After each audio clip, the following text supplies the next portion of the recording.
हमारे ऋषि मुनियों ने प्राचीन काल में कुछ सिद्धांतों का प्रतिपादन किया था, जिसके अंतर्गत मनुष्य अपने जीवन के कर्तव्यों को पूर्ण करते हुए जीवन के अंतिम लक्ष्य मोक्ष की प्राप्ति कर सके। इसी अवधारणा को पुरुषार्थ या पुरुषार्थ चतुष्टय कहा गया। यह पुरुषार्थ ही है जिसके पीछे मनुष्य आजीवन भागता रहता है तथा अपने उद्देश्यों की पूर्ति करता है। तो आइए जानते हैं चार पुरुषार्थ क्या है। पुरुषार्थ दो शब्दों पुरुष और अर्थ से मिलकर बना है, जहां पुरुष का अर्थ मनुष्य जाति से है और अर्थ से तात्पर्य समझने से है। इस प्रकार पुरुषार्थ का अर्थ है मनुष्य के जीवन का अर्थ समझना। ईश्वर ने हम मनुष्यों को इस योग्य बनाया है कि हम अपनी बुद्धि का प्रयोग करते हुए स्वयं की रक्षा कर सकें तथा एक सभ्यता का निर्माण कर सकें। इस सभ्यता में हम एक दूसरे की सहायता करते हुए कुछ सिद्धांतों के आधार पर अपना जीवन व्यतीत करते हैं। ये चार पुरुषार्थ मनुष्य जीवन के लक्ष्य हैं, जिनके आधार पर हम इस समाज में एकजुट होकर रह रहे हैं। ये चार पुरुषार्थ हमारे मनुष्य जीवन के चार स्तंभ हैं, जिनके द्वारा हम अपना जीवन व्यतीत कर सकते हैं। प्राचीन काल की एक कहावत है, विद्याविहीनः पशुभ्यः समाना, अर्थात विद्या के बिना हम सब पशु के समान हैं। जिस प्रकार जंगल में एक पशु दूसरे पशु का खाना बनकर मूल्यवान बनता है, ठीक वैसे ही हम हमारी बुद्धि का प्रयोग करते हुए मानव सभ्यता में एक दूसरे की सहायता करके एक दूसरे के जीवन में मूल्यवान बनते हैं। ये चार पुरुषार्थ भी हमें उसी के लिए प्रेरित करते हैं, जिससे या तो हम दूसरों के लिए या दूसरे हमारे लिए मूल्यवान बन सकें तथा एक दूसरे पर निर्भर रहकर एक सभ्य समाज की रचना हो सके। पुरुषार्थ का सिद्धांत चार पुरुषार्थों धर्म, अर्थ, काम और मोक्ष का उल्लेख करता है, जो इस प्रकार है। पहला है धर्म। धर्म का तात्पर्य है धारण करना। मनुष्य मनन एवं विचार पूर्वक जिन सत्कर्मों का करना अपना कर्तव्य समझता है, उनकी पूर्ति के लिए जीवन पर्यंत प्रयत्नशील रहना धर्म कहलाता है। मनुष्य जिस समाज, देश एवं राष्ट्र में जन्म लेता है, उस समाज अथवा देश की सेवा करना, उसकी सर्वांगीण उन्नति में योग देना, उसकी मान मर्यादा के लिए जीवन को बलि वेदी पर चढ़ा देना भी मनुष्य का सच्चा धर्म है। समाज एवं राष्ट्र की सामयिक मनोदशा का अध्ययन करके तदनुकूल आचरण करना युग धर्म कहलाता है। पर ऐसा आचरण स्थायी नहीं होता, कुछ काल के लिए होता है। जिन परिस्थितियों को देखकर युग धर्म अपनाया जाता है, वह परिस्थितियां जब टल जाएं तो उसमें परिवर्तन कर लेना उचित है। दूसरा है अर्थ। आज संपूर्ण विश्व अर्थ के पीछे बुरी तरह पागल हो रहा है। साधारण मनुष्य ही नहीं, बल्कि अपने को पूर्ण त्यागी अथवा जनता के सेवक कहने वाले भी अर्थ के दास देखने में आते हैं। वर्तमान युग में अर्थ की ऐसी मान्यता देखने में आ रही है कि किसी कवि का यह कहना सत्य ही जान पड़ता है, संपूर्ण गुण धन में ही समाये हुए हैं।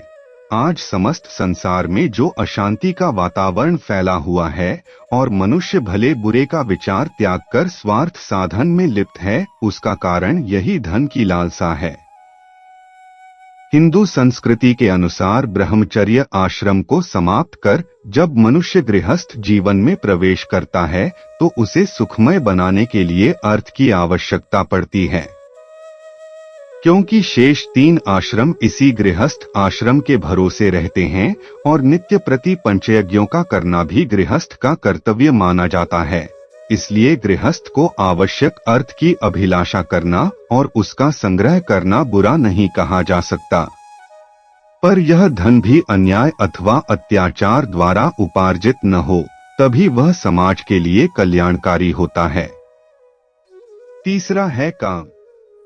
काम का अर्थ है कामना युक्त, काम का उदय मन में होता है, इसीलिए काम को मनसिज भी कहते हैं।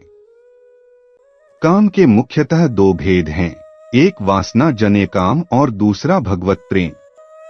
वासनाजन्य काम की पूर्ति विवाहित जीवन में होती है और भगवत प्रेम की पूर्ति ईश्वरोपासना में। पुरुष में पुरुषत्व होता है और नारी में नारीत्व।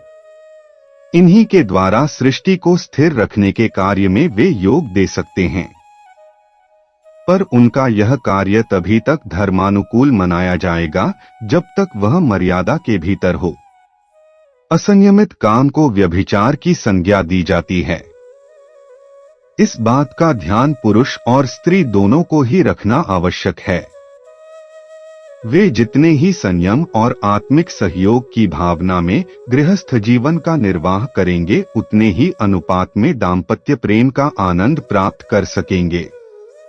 गृहस्थ जीवन का सुचारू रूप से निर्वाह करने से ही मनुष्य भगवत भक्ति की ओर अग्रसर हो सकता है और एक समय ऐसा आता है कि वह घर के बंधन को त्याग कर ईश्वर प्राप्ति में ही संलग्न हो जाता है। चौथा है मोक्ष। सभी प्राणी दुख को दूर करने और सुख प्राप्त करने का प्रयत्न करते रहते हैं, और सुख भी ऐसा जिसका कभी नाश न हो। किंतु दुख का अत्यंत अभाव किस प्रकार हो, यह एक बड़ी जटिल समस्या है। कारण दुख का अत्यंताभाव किसी सांसारिक वस्तु या सफलता से नहीं हो सकता। संसार के बड़े से बड़े धनी और चक्रवर्ती सम्राट को भी अनेक प्रकार की चिंताएं देखने में आती हैं और तरह तरह के प्रत्यक्ष और अप्रत्यक्ष कष्ट भी सहन करने पड़ते हैं। तब शाश्वत सुख कैसे प्राप्त किया जा सकता है? इसके लिए त्याग और तपस्या की आवश्यकता होती है। यमनियम का पालन, सत्यानुमोदित कर्मों का आचरण, प्राणी मात्र को आत्मवत मानना, सेवाव्रत को धारण करना, सब प्रकार के दुर्व्यसनों का त्याग आदि ऐसे दैवी गुण हैं जिन पर चलकर मनुष्य मोक्ष मार्ग पर अग्रसर हो सकते हैं। हमारे पूर्वज ऋषि महर्षियों ने विशेष मनन पूर्वक इन 4 सूत्रों का आविष्कार किया था। किसी भी मनुष्य के भीतर जितनी भी अभिलाषाएं या मनोभावनाएं हो सकती हैं, उन्हें इन्हीं 4 विभागों में बांटा जा सकता है। इन्हीं चारों तत्वों को अपनाकर मनुष्य अपने जीवन को पूर्ण सफल बना सकता है। खेद है कि आजकल के मनुष्य केवल 2 तत्वों अर्थ और काम को अपनाकर, वह भी बड़े गलत तरीके से संपूर्ण मनोरथों के सिद्ध होने की आशा किया करते हैं। धर्म एवं मोक्ष के प्रति अब किसी में आस्था नहीं रह गई है।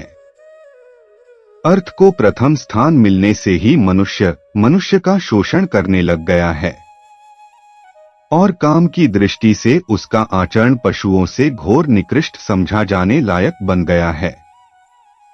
इसलिए जब हमारे बंधुगण धर्म, अर्थ, काम, मोक्ष इन चारों पुरुषार्थों पर उनके सच्चे रूप से आचरण करेंगे, तभी वे कल्याण की आशा कर सकते हैं। पुरुषार्थ का महत्व क्या है? हिंदू दर्शन में पुरुषार्थ अर्थात धर्म, अर्थ, काम और मोक्ष का विशेष महत्व है। पुरुषार्थ का सिद्धांत इस प्रकार से प्रतिपादित किया गया है जिससे व्यक्ति विशेष अपने सभी कर्तव्यों को पूर्ण करते हुए एक आदर्श समाज की स्थापना में अपना योगदान दे सके। पुरुषार्थ के माध्यम से ही व्यक्ति भौतिक और आध्यात्मिक जीवन के मध्य संतुलन स्थापित करता है।